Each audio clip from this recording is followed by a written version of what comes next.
You're listening to the I'm Busy Being Awesome podcast with Paula Engebretson, episode number 264. Hey, everybody. Welcome back to the podcast. How are you?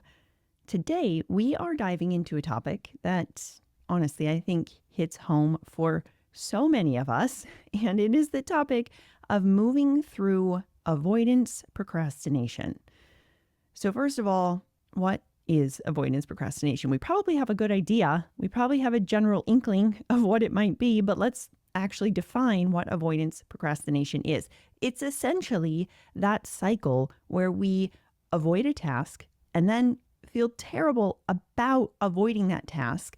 And then we kind of repeat that cycle over and over because of that very reason, right? We feel guilty or we feel shame for not doing the task because we're beating ourselves up in our mind, thinking it shouldn't be that hard. What's the big deal? And then we want to avoid it even more. And then we catastrophize in our mind thinking, oh, and it's going to take so long and it's so tedious and it's so boring and it's so hard and I'm too slow and all the things. And we keep creating this cycle of avoidance. We keep creating this loop that keeps us stuck. You know this, right? It's not just me. We all have this. And again, if you are like me, you probably also build up the task to be way worse than it actually is. So when you get yourself to take the action and do the thing, your brain goes, oh, yeah, that wasn't as bad as I thought it was going to be. Good to know. So what I want to do today is talk about how we can move through this task avoidance. How can we move through this avoidance procrastination and get to the other side? All right. So we're going to look at what we can actually do about this. Now, this episode, of all things, was inspired by Mary Poppins, of course. So I was watching Mary Poppins because we all need just a good, fun show every once in a while. And I was watching it the other night, and there is a line that just stood out to me. It's from A Spoonful of Sugar, right at the beginning of the scene, if you are familiar with this movie. But the line is, for every job that must be done, there is an element of fun. For every job that must be done, there is an element of fun.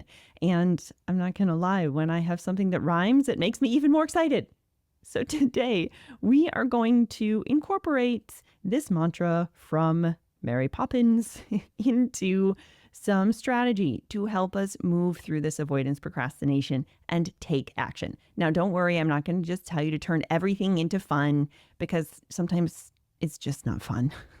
But we are going to look at some ways that we can incorporate fun in many different situations. And then we're going to talk about what we can do when it's just not fun and we need some other strategies instead.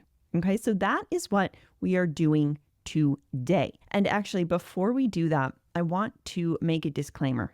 You have all, if you've been listening to this for a while, probably heard me talk about the importance of really checking in with yourself and your body and ensuring that what you have on your to-do list is a full body yes. Are these things you genuinely want to do? You like your reasons for it. You genuinely want to do it or have it done. Okay. And the alternative to that would be a should. You think you have to, you need to, you should do it. Somebody else said you should do it, but there's no genuine yes coming from you.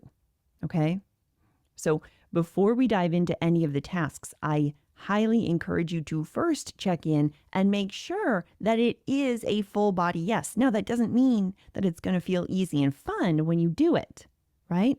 It's a full body yes that I want to do my taxes. Even though it's not fun and it doesn't feel easy, I still genuinely want to do it because I want to be a participating member of society.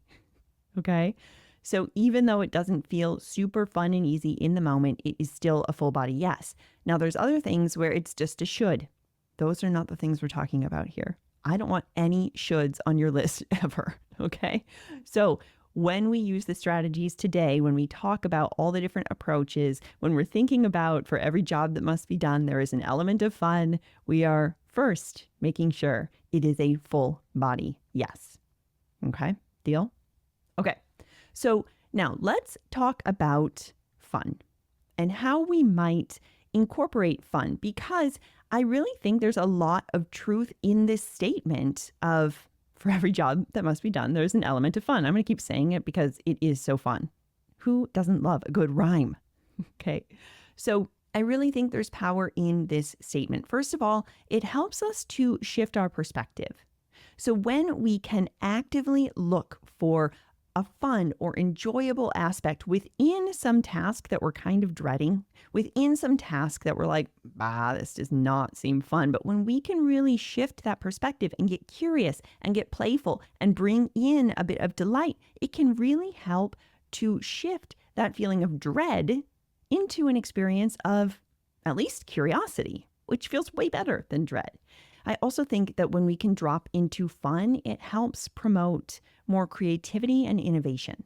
Because when we are focused on finding fun in tasks, when we are focused on creating fun, it's encouraging creativity and problem solving. And it's helping us to really discover innovative approaches that might make the task more enjoyable, easier. Maybe we find an entirely different way to approach it. Who knows? When you can bring fun in, we can often also increase our creativity and our innovation. I also think that when we can introduce fun, we begin associating these tasks that we're not super stoked about as a more fun experience. And it helps the brain to start establishing a habit of approaching these projects and these tasks that we might otherwise want to avoid with this more open, curious, engaging mindset. And then finally, when we can introduce fun, I think it can also help to reduce stress levels and feelings of overwhelm. When we can incorporate fun into the tasks, when that is a possibility, it can take away some of that intensity. So we're not thinking about it as such a heavy, dreadful thing. Instead, we're thinking of it through the lens of lightness and fun. And again, usually a lighter, more playful attitude can really help reduce the stress and the anxiety that we might otherwise associate with that particular task. Okay, what might this look like? How can we start finding the fun more often? First of all, there are ways where we might turn our tasks or our projects into a game or into a challenge. So for example, beating the clock. So you set a timer, maybe you set it for 15 minutes or something, and you see how much you can complete within that 15 minutes before the timer goes off. And once you do that, you're done. So you don't force yourself to keep going. It's not this trick where you're like, okay, well, I'm only going to set it for 5 minutes. I'll see how much I get done, and then I'm going to force myself to keep going. No. Honor that. If you set it for 15 minutes and you tell yourself you can stop after, let yourself stop if you want to, but see how much you can get done in that time. Race yourself. You could also try creating something like task bingo. Maybe you have a bunch of random things that you want to do around the house on a weekend, or a lot of different tasks for work. All of them are equal weight. You could put them on some sort of a bingo board and then work toward creating a bingo. And once you get a bingo, you have some sort of reward or prize or break or something like that. I mean, why not? It could be fun. Similarly, you could try assigning some sort of a points system. So different tasks amount to different points, and then you're working toward a certain number of points. And once you get to the amount of points, you get to take that break, do some sort of reward, whatever. Okay, so these are just random examples, but all of these can be fun ways to easily switch up the process of what might otherwise be drudgery of housework or something. Why not bring in a little bit of delight? Similarly, you could try bringing in music, audiobooks, podcasts. Probably you do this one already. Perhaps you are listening to me while you are working on something else. Maybe you're doing some parallel tasking, but you could try creating playlists, curating playlists that are specific to different types of tasks. So maybe you have a sort of upbeat playlist for cleaning. You have a more relaxing one for journaling because you want to establish a journaling practice, a different type for organizing, what have you. So you could curate different playlists for the different types of tasks that you like to do.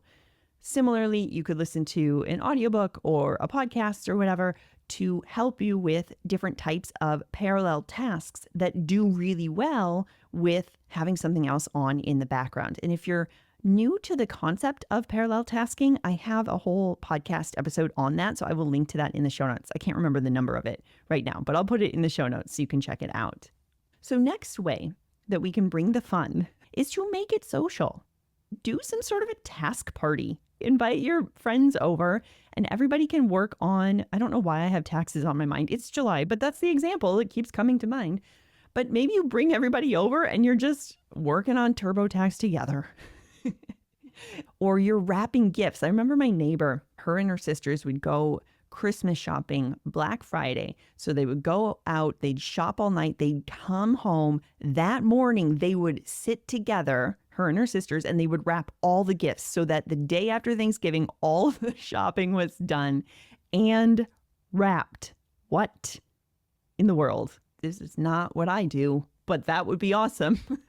But bringing in friends, bringing in family, making it social can be a really fun thing to do with different types of tasks.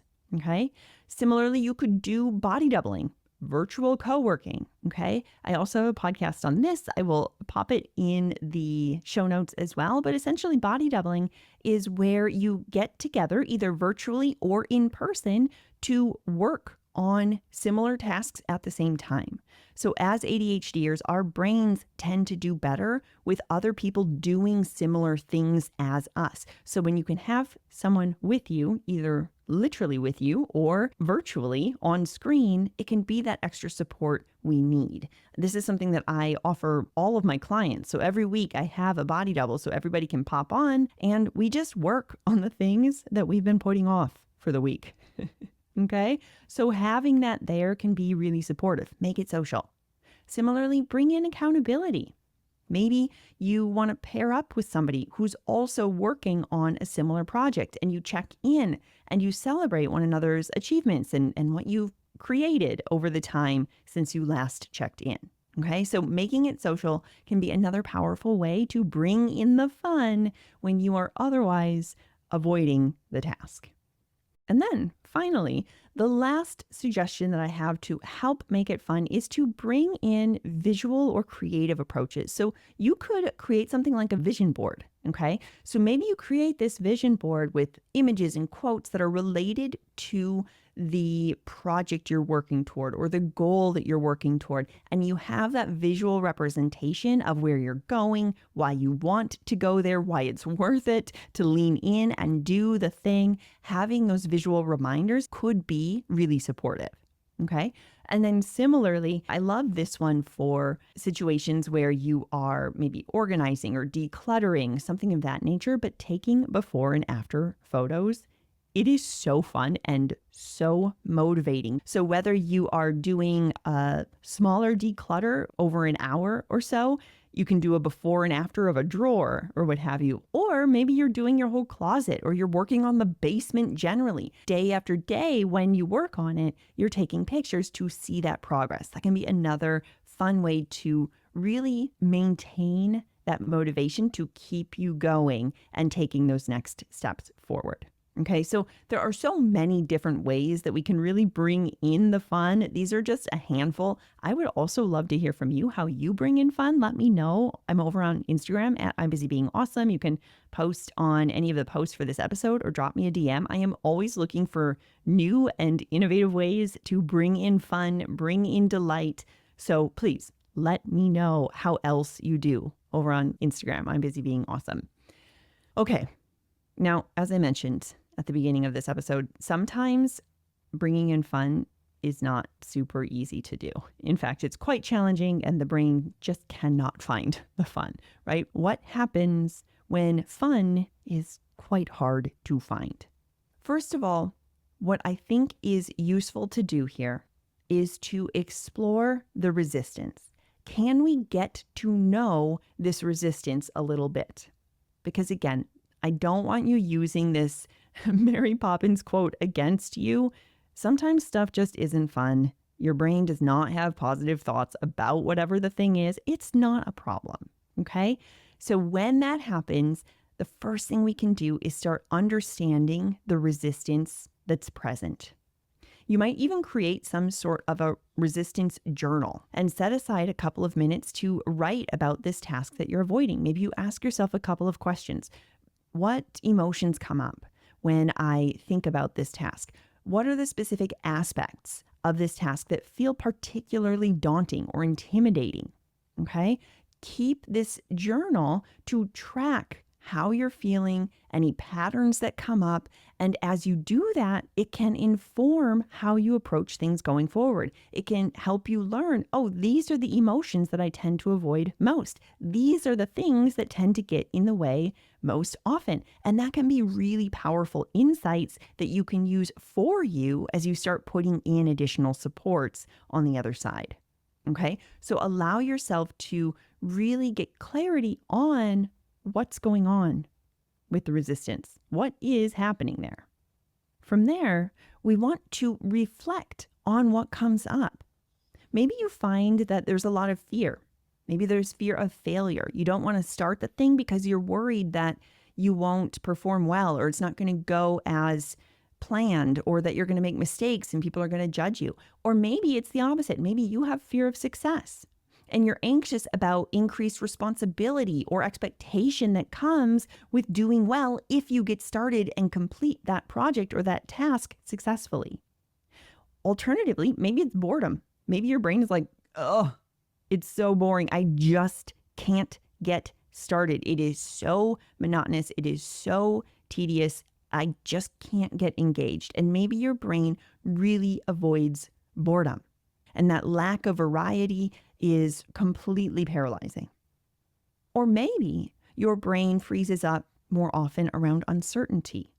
So anytime that uncertainty arises and your brain's thinking, I don't know where to start, I don't know how to approach this, I don't know how to do the task right, and it creates, again, this sense of paralysis that makes it challenging to get started. That ambiguity about the steps involved, or how to approach it, or where to begin, all of that can lead to procrastination.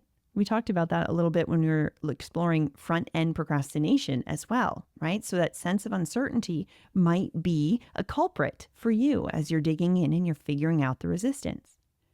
So whatever it is for you, maybe it's fear, maybe it's boredom, maybe it's uncertainty, maybe it's frustration, whatever the emotions are, let's get to know them. Let's figure out why they're here, okay? And then from there, we want to drop into some self-compassion. So it's really important to drop into a more compassionate mindset. And to help me do this, I love to ask myself, why does it make perfect sense that I feel this way?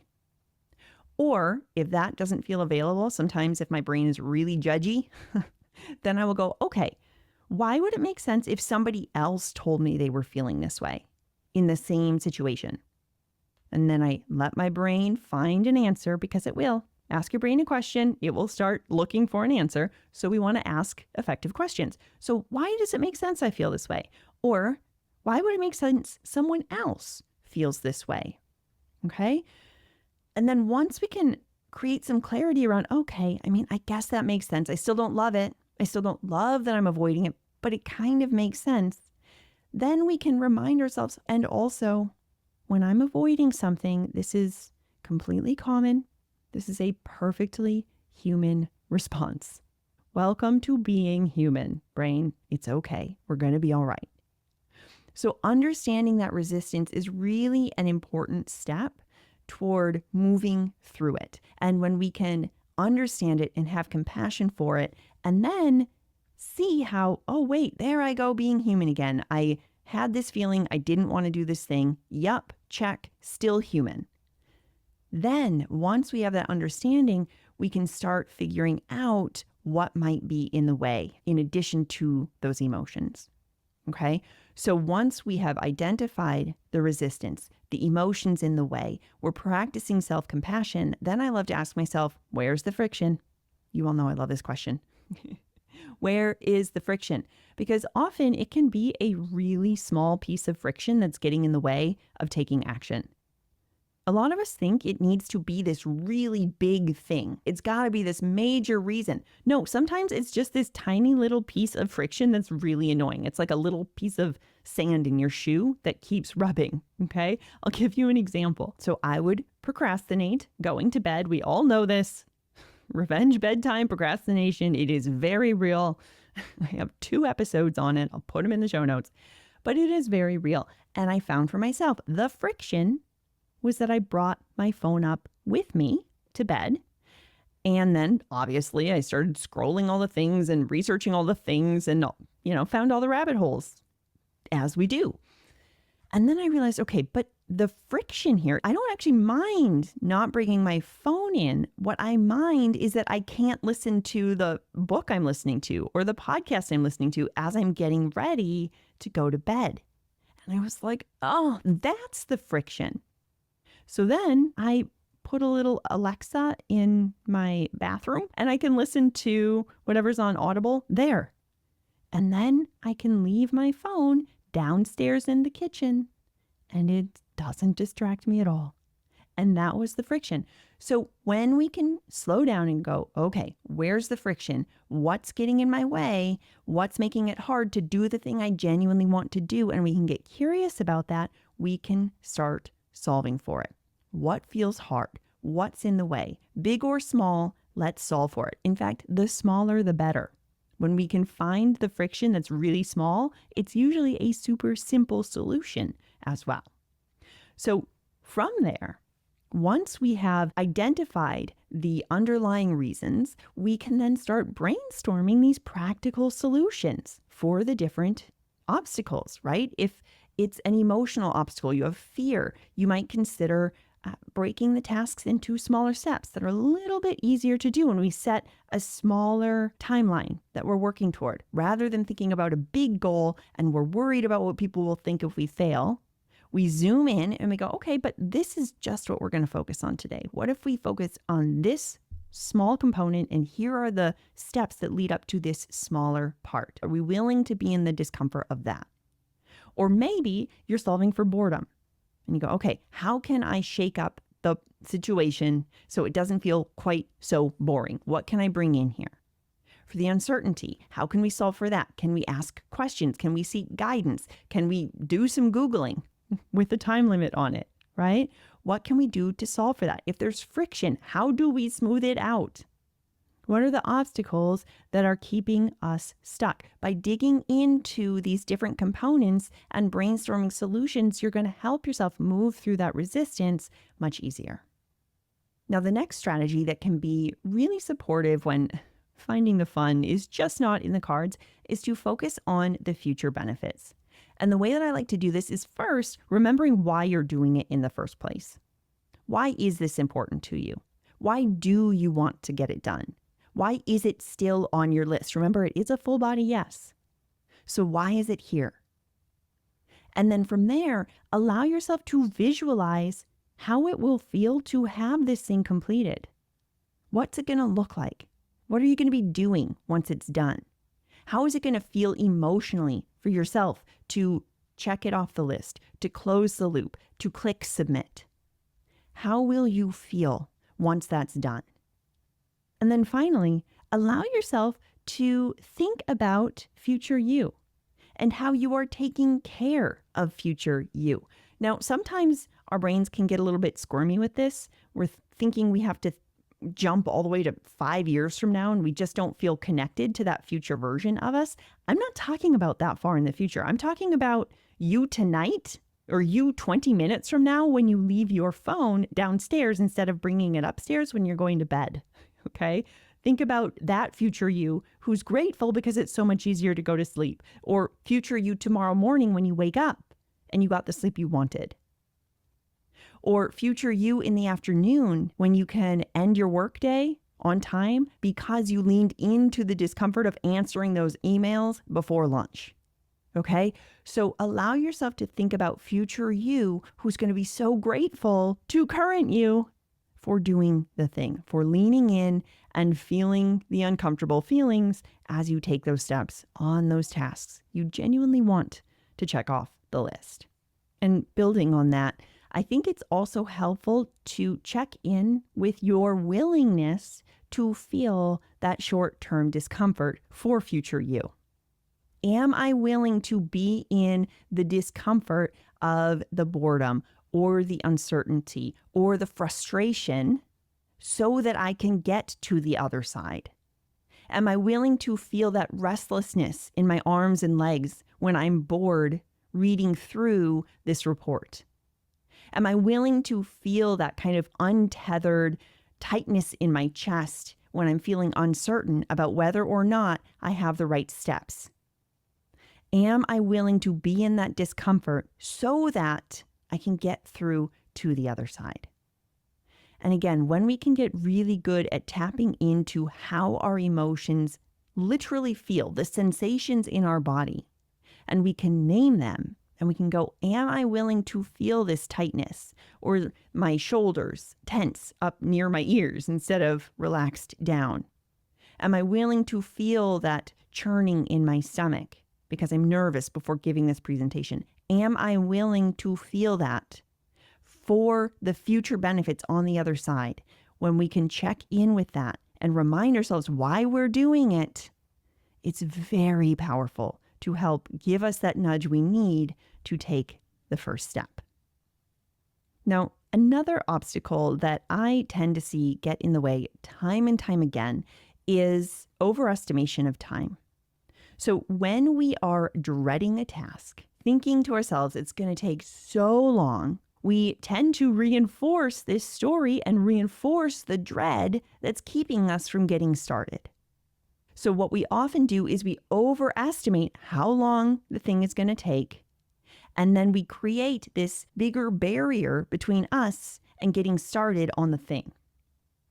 And when we can slow down and actually create a clearer picture for ourselves, a better understanding of how long the things do take, that can be another strategy to help us get over the hurdle. I know, brain, you think that it's going to take an hour to unload the dishwasher, but actually it takes less than 5 minutes. In fact, I went through and I timed out how long a bunch of things take for this episode. So I went through a bunch of different things that I didn't have specific clarity on, and I timed them out so I would actually know. Because that demystifies the tasks, and it makes it less intimidating because I'm not able to tell myself, oh, it's going to take forever and it's going to be so boring and I'm going to hate it and I'm going to have to waste my whole day doing this. No, Paula, it literally takes 7 minutes. Are you willing to be in the feeling of boredom with that restlessness for 7 minutes? And then you can time it. You can turn on your time timer or whatever. I'll show this on YouTube. I'm always using this one to time how long things actually take.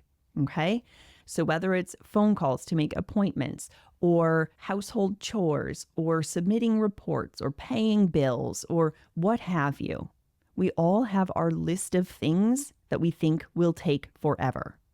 And I think it can be helpful for us to identify our own list. What are the things that our brain is convinced is going to take forever? Every time I say that, I think of The Sandlot. Do you know that scene? If you don't know that scene, go watch The Sandlot. We will have a movie week with Mary Poppins and The Sandlot. But there is a scene where he says, forever. And it's this like slow-mo scene. You know what I'm talking about, right? Okay. Bring it back, Paula. So, like I said, we're going to create our list of the things that tend to throw us off track because we're convinced they take forever. And I'm going to give you a list of the ones that I tracked to help my brain know how long things actually take. If I'm going to do phone calls to make appointments, which is my Achilles heel, and I want to put it off all the time, it's generally under 5 minutes. When I called to make a massage appointment, it took 3 minutes and 37 seconds. When I called to check my dentist appointment, 46 seconds. Unloading the dishwasher, 4 minutes, 57 seconds. Folding a load of laundry, 7 minutes, 7 seconds. Paying a bill online, 8 minutes because I couldn't find my password. Sending emails, this was kind of a range for me because sometimes my emails are quite a bit longer, but On average, it was 5 minutes if it wasn't a longer response. Those are the things that I often want to put off. But by timing the task and showing my brain how long they actually take, I'm able to plan for it and I can reduce that mental block a bit that comes with the overestimation of, oh, you don't have time to curl your hair. It's going to take an hour. No, Paula, it takes 14 minutes. If you want to do it, we can make time for that. So knowing that can make it easier for us to take that first step because the brain can't run away thinking about how long it's going to take. Okay, so first of all, we've talked about finding the fun. Then we talked about what about when there's no fun to be found? How do we help then? Finally, I want to look at what about when there's no fun and none of the other things are working? What can we do then? That's when I think it's really important to phone a friend, okay? Bring in some support. And there are lots of different ways we can do this, but when it just feels like too much, when our executive functions have left the building or the toddler brain is throwing a tantrum and is just like, no, I don't want to do this, but I know I want to do this because it is a full body yes. That's when I think it can be really useful to seek supports. This can look a lot of different ways. I will ask for help directly from a safe person. Okay, so usually I will check with Ryan. So when I was trying to find a hair salon out here, I was having a really hard time making phone calls to find a salon and to find someone who can do the purple that I wanted in my hair. So I literally asked him, will you sit with me while I make these phone calls? And he did because he's amazing. I have worked with my one-on-one coach and we've done one-on-one body doubling. I said to her, look, I have not scheduled this thing. It's usually a phone call for me. I hate it. So I will say, look, I have not called the insurance company. I'm wondering if you would sit with me during this part of our session as I call and do the thing because I'm not doing it. And she's like, I've got you. Let's do it. Okay. So sometimes we literally can ask someone who is safe, who's not going to judge you, and ask them to sit with you or talk through the steps. Whatever the situation is, having someone else to kind of process through with or literally sit with you can be really helpful. Similarly, I mentioned earlier, you might use body doubling. This is such a fantastic way to bring in additional support by having others with you doing the same thing, reminding your brain, oh yeah, we can do this just for a short time. Let's take that first step. And I also want to remind you that when we are open to asking for help, it is such a powerful strength. It allows room for connection, and it also opens the door to say, hey, I'm someone who asks for help, which means you can ask me for help too. And it can be this really supportive space with you and that other person. So if your brain is like, but it's so weak, I should just be able to do this myself. Actually, how is the opposite true? Why should you not be able to do this yourself? Oh yeah, because you have ADHD and because your executive functions left the building today and because you are allergic to making phone calls, Paula Engebretson, it's okay if you want to have Ryan sit next to you when you call the hair salon. He's happy to do it. And you're also happy to help him talk through his things. Okay. So find that person, those persons who can be supportive and ask for help when you need it. All right, so that is what I have for you today, all inspired by my viewing of Mary Poppins. So as a quick recap, for every job that must be done, there is an element of fun, and there's a lot of truth in this, okay? We can often find ways to weave in fun. We talked about a lot of different examples at the top of this episode, and I encourage you to try it out. What are those projects and those tasks that you might be putting off? And how can you weave in some fun and delight or challenge to make it a more enjoyable experience? Now, when there's no fun to be found, that's when we can really get inquisitive and figure out what's in the way. What is the resistance about? What emotions are getting in the way? What's the friction? And how can we support ourselves through that? And when it all feels just too much, that's when we can turn to our supports, ask for help, and allow yourself to get the support that you need so you can do these things that you want to do. All right, my friends, that's going to do it for us this week. And if you want to take this work deeper, if you want to learn how to move through avoidance and take action on the things that matter most to you, I would love to help you do it. You can learn more through the link in the show notes about both my small group coaching program, We're Busy Being Awesome, or one-on-one coaching. Also, if you know someone who would love to learn about avoidance procrastination, would you be a rock star and share this episode with them? Share it on your Instagram stories, send it to them in a text message. Whatever you do, please know I so appreciate your support in getting these tools to even more busy, awesome brains who need them. Until next time, keep being awesome. I'll talk with you soon.